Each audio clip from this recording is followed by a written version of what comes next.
traps, Nazis, snakes, oh my! In LEGO Indiana Jones, there's so much trying to make you a permanent resident of the tombs you're trying to raid. It's almost like they don't want me to take what they have. But that's crazy talk. Hiya friends, I'm Shenanigoon, your intrepid gamer friend. Today I'm facing the challenge of adventuring throughout all of LEGO Indiana Jones' story without dying even a single time. If I do die, I'll have to restart the entire game, armed only with my whip and a cool hat. I'll have to be extra crafty if I want to make it through as the greatest adventurer of all time. Before I begin, I do want to give a huge thankful shout out to Silsprite, my friend and the talented artist who both created my profile picture in this wonderful indie-inspired version of Shenanigoon. If you like great art, I'd highly recommend you check out hers in the link below. Now let's get up to some shenanigans. I start my adventure deep in the South American jungle, and I have to say right away, this whole treasure hunting business is easier than I thought it'd be. If the rest of the treasure is as easy to get to as the one glowing obviously behind this tree, this will be a short journey. I expected the natives to be my main threat here, so imagine my terrified surprise when freaking giant spiders descend upon me. Horrifying, but thankfully easy to defeat. You would think a trap spotted is a trap avoided, but nope. Dumb of me, I admit, but I'm sure that will never happen again. Perhaps I spoke too soon. I bypassed some more traps before coming to the room of the Golden Idol. The key to the idol is hidden well. Oh wait, never mind. It's right here. This must be their equivalent of hiding the key under the doormat. A giant head chases me, another one crushes me unexpectedly, and then when I reset, I find myself chasing the giant head instead. Making it past that, the iconic giant boss head's about trying to crush me now too. The survivor in me is screaming about not wanting to die, but the fanboy in me is gleeful at the iconic potential death. Unfortunately, my buddy double-crosses me the next moment, joining with the angry natives and my rival Belloq. While they have fun mimicking C-3PO, I manage to escape to my plane and find my way to my old heartthrob Marion. I do love that it's Indy's father giving out the tips in this game, especially when his sage advice is how all women are just naturally more agile and jump higher. Sure, Grandpa, sure. I can't say I remember that in my anatomy class. What is the point of a bar without a bar fight? So we decided to let some Nazis in. At least I assume they're Nazi helpers. These guys might as well be the Penguins goons from what I can tell. When the Nazi commander chucks some fire at us, he vanishes as he runs into the fireplace. Where did he go? There's no door here. What dark magic is this? This overloads my brain and I'm unable to defend myself against the incoming gunfire, so back to the start I go. Coming back, I'm able to defeat the machine gunner by staying just out of range and chucking chairs at him. Who knew that chair trumped gun in a fight? I make it through the rest of the level problem-free, and then the next level, I'm rewarded with bananas. I, of course, use said banana to immediately kill Indiana Jones himself. What a way for the legend to go. I survive sword fight after sword fight, and even watch as a grenade blows Marion up, but I'm still kicking. Oh, yeah. Poor Marion, I guess. In the next level, we fall into a pit of snakes, which Indy has a deep phobia of. The best way to beat your fears is to face them, so I shove Indy in with the snakes. But he, unfortunately, dies. But how could I know that would happen? The level has no real threats though until I come across a giant snake that fires either poison or bullets at me. Not sure which. Naturally, I chuck fire at it until it explodes. Does anyone feel like this part has to be a fever dream? Especially when I use its corpse to make an elevator to escape the tomb? I immediately am set upon by some more Nazis, but manage to gunfight my way through all of them. Unfortunately, I run right into one of those grenades they love to throw, killing me, Marion, and the Nazis altogether. Resetting, I make it back, and thanks to paranoia over the grenades, I manage to avoid getting hit by them. I get into a fight with a boxer boss who's immune to all damage except what he inflicts on himself by trying to box an anvil. Which I gotta say, he does break with the one punch. That's pretty impressive. Not even all these rockets lay a scratch on him. If he wasn't bound by this circle, he'd be the most unstoppable force on Earth, I imagine. Even losing his head only serves to distract him. Marion and I chase the magic box rafter and confront the Nazis in one final hurrah.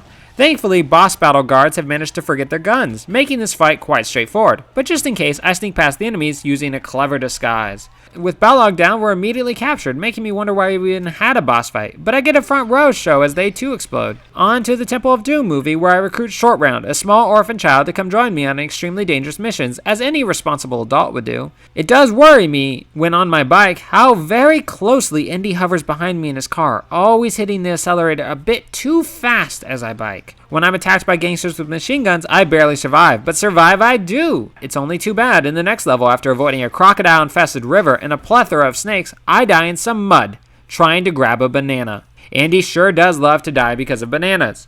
I reset back to the first movie, but I'm killed again in a street fight. Sword does not beat fist, it seems. As Indy's guide, it's pretty awkward watching the famed adventurer die to one of the first traps of the game. But no worries, he lives!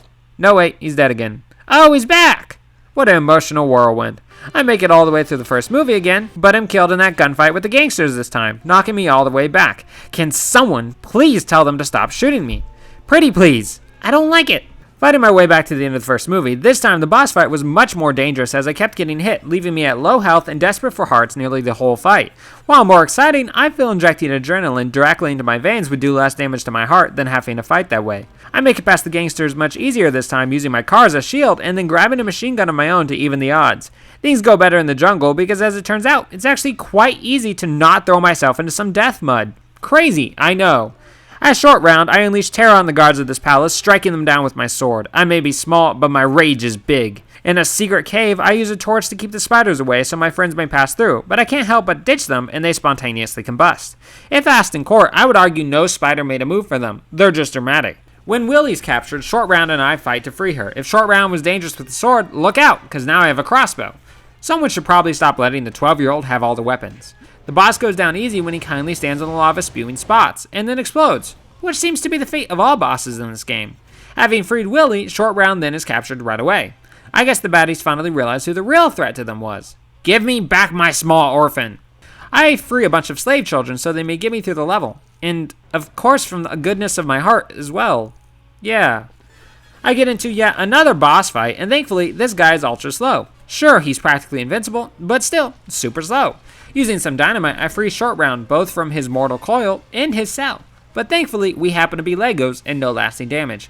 As a small child, I now have the right to beat up the hypnotized small child controlling the boss. Nothing like a game that lets you battle children against each other. Usually you have to pay for that kind of thing.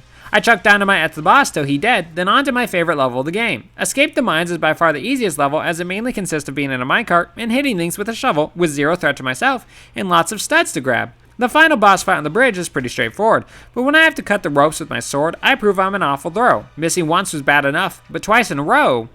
I feel Willie here best captures my feelings on the subject. After an enemy just kept coming endlessly to die, it took a bit for me to realize they wouldn't stop. Short Round could have kept massacring for hours, I'm sure, but I break the bridge and end the fight, bringing an end to the second movie. Perhaps see about getting the kid therapy, Indy, and not just cheering about all the murders you guys just pulled off. I guess you can do both, to be fair. Before hopping into another mission, I visit the store and purchase a few characters like the Monkey Man or the Extraordinary Boxer. And what the heck? A slave child? Did I just do the good or bad thing by purchasing that child? With that moral trouble behind me, I'll get the disguised extras so everyone looks their best, and off to the third movie I go. Right away, I assassinate a woman with a pizza, which begs the question, tough pizza or really fragile woman? I tried to find out when I chucked the pizza at some goons and accidentally kill the guy fleeing them. My bad, my bad. Just like any proper scholar worth their salt, I destroy a library and find my way into yet another boss battle. Fezman here is incredibly weak and tries to flee by boat, but we corner him and beat him up again. It's very odd then when he calls for help and we simply stand by and allow him to escape before chasing him again. I didn't realize we had agreed to give him a 10-second head start in the middle of pummeling him. Why he chooses to flee right next to a moving ship propeller, I really don't know, but I do know he can't be this surprised when his boat starts getting torn to bits by it. My father is missing, and Fezman tells me where he's located, so off I go. Reaching my father, I'm betrayed by Elsa, the lady that's been helping me, and I'm also taken captive. Turns out it's incredibly easy to escape when we burn her ropes, and oh yeah, the entire room down. This is fine. Good thing fire evidently stays perfectly in place and doesn't spread. The more you know. Sadly, in the next room, my Lego building skills fail me, as for some reason I can't fully assemble this radio. The game just won't let me, forcing me to restart the level. I can take on Nazis, traps, and gangsters, but nothing can beat a game-breaking glitch. Making my way back, this time the game shows mercy, allowing me to progress and find my way into yet another boss battle. What is with all these boss fights against people I don't even know the name of? The boss goes down easy, but he has lots of helpers. Thankfully, such a big crowd is actually quite easy if you get in the thick of it since they love to drop hearts for me to steal. I make it out of the castle with old dad and we went on a father-son biking trip. Nothing like landmines and bullets whizzing past you to bring a family together. Racing past a bunch of Nazi bikers, I accidentally ditch Daddy Dearest and find myself alone in a battle against a bunch of missile bunkers. Just great. Right when I might need someone with a matching blood type. I didn't even know you could get stuck from your teammate character like this. I do love my glitches. I managed for a time, but sadly I become overwhelmed by a flurry of missiles headed my way, killing me once again. This, of course, forces me to start the whole game over with. I trudge my way back through movie 1, but am once again killed in the Shanghai fight at the beginning of movie 2. I make it through both movie 1 and 2, and I discover an invisible ramp while striving to free the slave children in Short Round. Forgive me, little slave children, but I don't have time to free you. You'll understand, right? What a dark, dark game this is turning out to be. Reaching the bunker fight again, this time I have Pops along with me, though I only want him there to hopefully draw fire away from me. That's what family's for, right? I managed to dodge all the rocket fire while sending plenty back before escaping past one last trooper. I get into yet another mass fistfight with some Nazis, in which I luckily avoid quite a few grenades chucked about. It really doesn't seem like a good idea throwing grenades in a small blimp, but heck, they're Nazis. Intelligence is not what they're known for. Escaping the blimp, I somehow coordinate flocks of birds to rush into the attacking planes. I'm not really sure how I pull this off, but it sure is handy. In the next level, I find myself in a battle against a tank while on foot, which you'd think would mean certain doom for me. Thankfully, his missiles are incredibly slow, and he doesn't think to run me over as well, so I managed to take him down with ease. These boss fights keep being easier than the actual henchman fights. How nice. I hop into the tank and fight wave after wave of henchmen quite easily. I have no gun, surely someone on their side does, but they instead choose to just hop onto the tank with me for a fist fight instead of shooting me from afar. Works with me. With the destruction of the tank, I make it to the final level. So close to the end. I prove I'm as bad as the villains, and my greed makes me stupid. I have had zero need for studs to complete the challenge, but my darn intrusive thoughts make me get myself killed and knock myself all the way back. My brain sure knows when I have the most to lose by being dumb, and can't help itself, I'm sure. Willie once again captures my feelings well. With all the rage of Short Round coursing through me, I pummel my way through the game again. I grab the idol, defeat the boxer, unleash the arc, take down the gangsters, break the bridge, motor my way through the mountains before finally destroying the tank again. Back at the temple, I managed to resist my greed, make it through trap after trap, and jump on a giant odd typewriter. Oh, and of course, the game makes me cross invisible bridges, just to mess with me more. Finally, I reach the Holy Grail room and forced to fight the knight protecting it. I managed to weaken him with only one heart left, and being there's nothing to break in the room or henchman to fight in order to acquire more hearts, if he woke up again, I'd be doomed. Thankfully he doesn't, and I find the right cup, triggering the end cutscenes. With that, huzzah!